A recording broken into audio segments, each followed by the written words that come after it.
I have Andrew Trim here with us this morning. Thanks for joining us today, Andrew. Oh, my pleasure. All right. So why don't you introduce yourself and give us a little history since this is the first time you've been on the Shape of Rock. Oh, sure. So my name is Andrew Trim, guitarist and composer, currently living in Milwaukee. I've been here for about 5 years now. And before that, I was in Chicago for many years as well. So, yeah, been playing guitar for a long time. A lot of different projects. Over the years. Locally, right now, I'm uh, mostly doing my own projects, and then I also play guitar in Lady Cannon. Okay. Um, so that's probably, that's a little bit of some stuff. Yeah. So you just released your latest, I guess I'll call it a project, Retro Reflector. Uh, Retroreflector, yeah. yeah. So that's my most recent album, under my own name this time, but featuring some friends here in Milwaukee, as well as a friend who was from Chicago who now lives in New York. So, um, yeah, that just came out here in early February. Okay. So it's pretty it's brand new. Yeah, super And fresh. Yep. yeah. So I'm digging a little bit into some of the other projects that some of the other bands or projects that you've put out. This is a little bit, I want to say, more of kind of a rock oriented record. I mean, it's still very Sure. much rooted in jazz Mm-hmm. and maybe some psychedelic roots, but it definitely kind of has that a little bit of that fuzziness Mm-hmm. Sure. to Yeah. it. Mm-hmm. Yeah. Kind of mashing things together a little bit, things that I'm interested in. Um, I've always been drawn to the sonic possibilities of the guitar.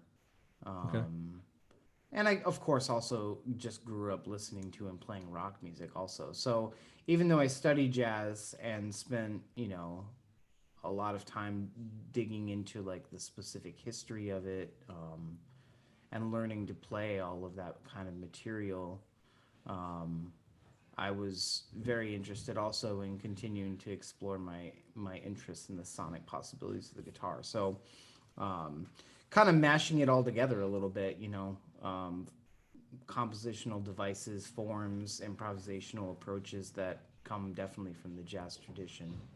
Hmm. But a record that sonically sounds like a rock and roll album.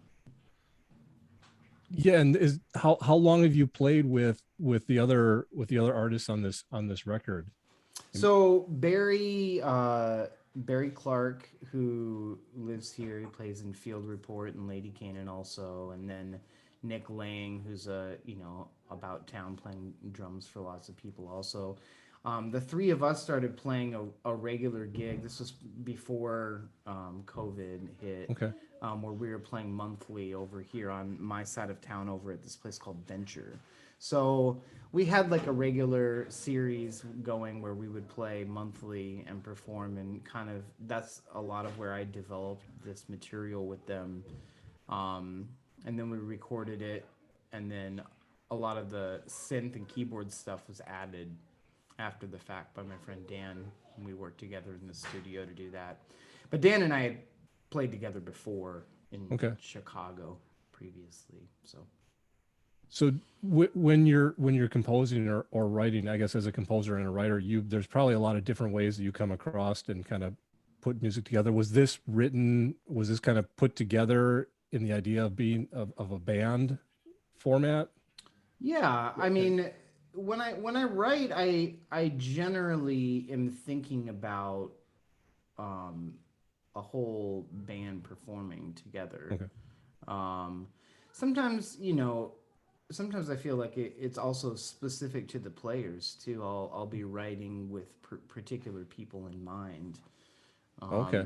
trying to think about like what are their skills, what are their like unique skills that they if I write the music a certain way, will that really help them to be able to express themselves more in the context of improvisation, um, improvisatory music. Hmm. Yeah, so I definitely some of the pieces on this record are pieces that were written before I knew you knew I would be playing with Barry and Nick regularly, and then Okay. some of them were very specifically written just for us to play Okay. And with them in how, mind. Hmm. yeah, and how do the, I guess, how do the improvisational portions of that kind of work when you're, between rehearsing and practicing and preparing to record and then actually going, into the recording studio? Right. Well, there's very little rehearsal that's being Oh, done in preparation of this particular music. oh, really? The rehearsal that is being done is very short and to the point, and usually deals only with the written material. Okay. Um, and the written material comprises maybe about 10% of the record. Okay. So or maybe 20%, but Hmm. a lot of the record is us using the written material as a launching pad for improvised music.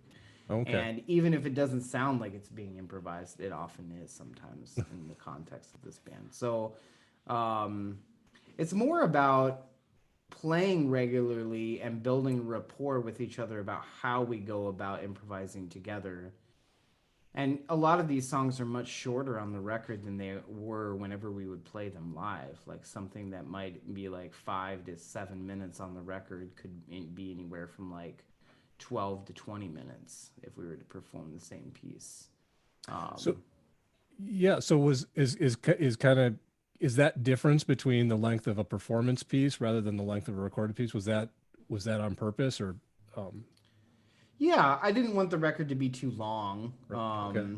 And so when we went into the studio, I kind of had it in mind that we would try to do these sort of representative recordings where it still captures the essence of what it all is, but also isn't a live record where it's stretched out to the point where, you know, um, I mean there was factors like I was trying to design the record, and pace the record so that it would fit on one LP. Okay. Yeah. Um, and then ultimately, because of COVID and everything else, it didn't even get printed on vinyl because all vinyl record printing is backed up like over a year. So, Right. um, but that was in my mind. So I'm kind of Hmm. thinking like, oh, like 21, 22 minutes per side. I'm Hmm. thinking about kind of like a structure that's very, very specifically album oriented when we went into the studio, and so that's being taken into account in the way that we're playing the pieces a little bit. Does that I guess then does that kind of trying to fit that into that, the limitations of the medium then, does that also play into how, the track list and then how you kind of position the song so that because the album kind of ebbs and flows Yeah. as you go through it. Yeah, that was very intentional on my part, and it's probably sort of like a lost sort of thing in the modern age of music, where everybody listens to music on playlists, and Hmm. you have your like one track that you like and all this sort of thing. I mean, I'm from a different, I'm 38, so I'm just from I came up listening to music a very different way, like Right.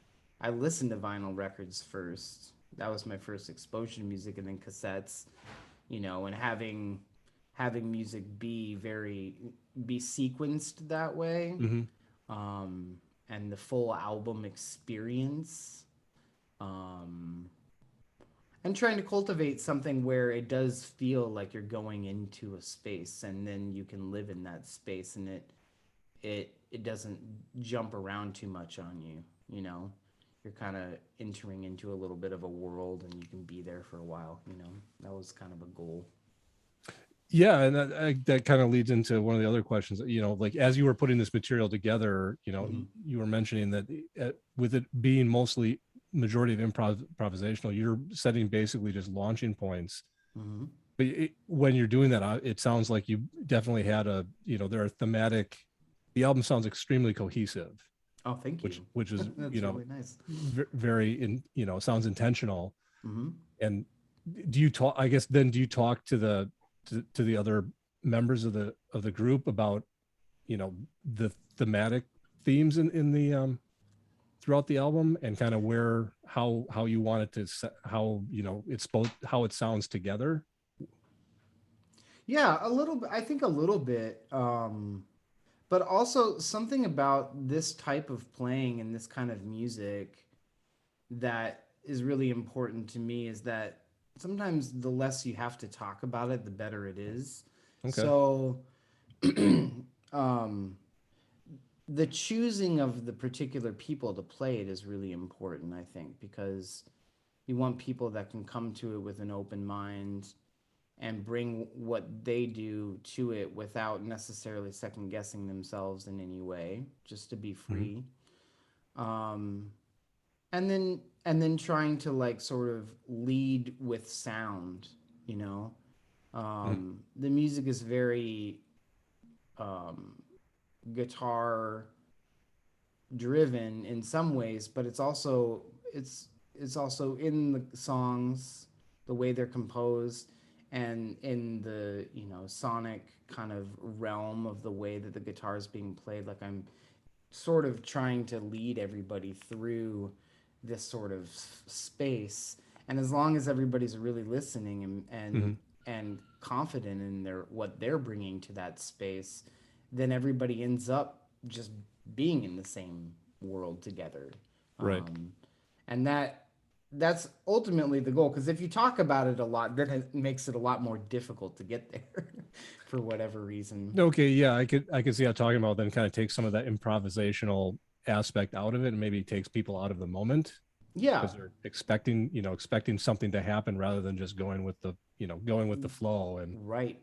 That's exactly right. I think if you the more expectations you put on the result, and the more you have to talk about everything and how to play it, um, the more you get away from it feeling the way that it can. So that's mm, definitely that's it's a the right musicians are a huge part of the way that it mm, sounds. You have to have great people. absolutely. So have you had a chance to play out recently as it kind of seems as things are starting to open up, or do you have plans to get out and promote Yeah, this winter? so basically, this band, we had been playing Adventure, and then we stopped doing that when the pandemic started. And then when things started to be a little bit cool, seemed like things were getting better last summer and fall, we played again at Venture for the first time in a while. And then as I was prepping to release the record. Um, and starting to think about booking some performances to play, to celebrate and to get to share what we had made and everything. Then that's when Omicron hit. So Mhm. it's just been all of this has just been delayed a little bit, Okay. but absolutely hoping to be able to get some things going here pretty soon in the spring and summer, All right. here and around town. Okay. Yeah. So where can everybody where's the best place to keep track of you? And Probably just on my Facebook music page, okay. Andrew Trim Music. There's also I also have an Instagram. It's just Andrew Mhm. Trim Guitar. And if you go to andrewtrim.com, which is my website, it currently just redirects to my Bandcamp page. But I've been working on building a new website as well. So hopefully that'll be up here in the coming months, and then more to come. All right. Fantastic. Well, thank you for taking some time to chat with us here today, Andrew. We're gonna hear a couple more tunes from Andrew Trim's brand new record, Retro Reflector. Thank you again. Appreciate the Yeah, time. my pleasure. Absolutely.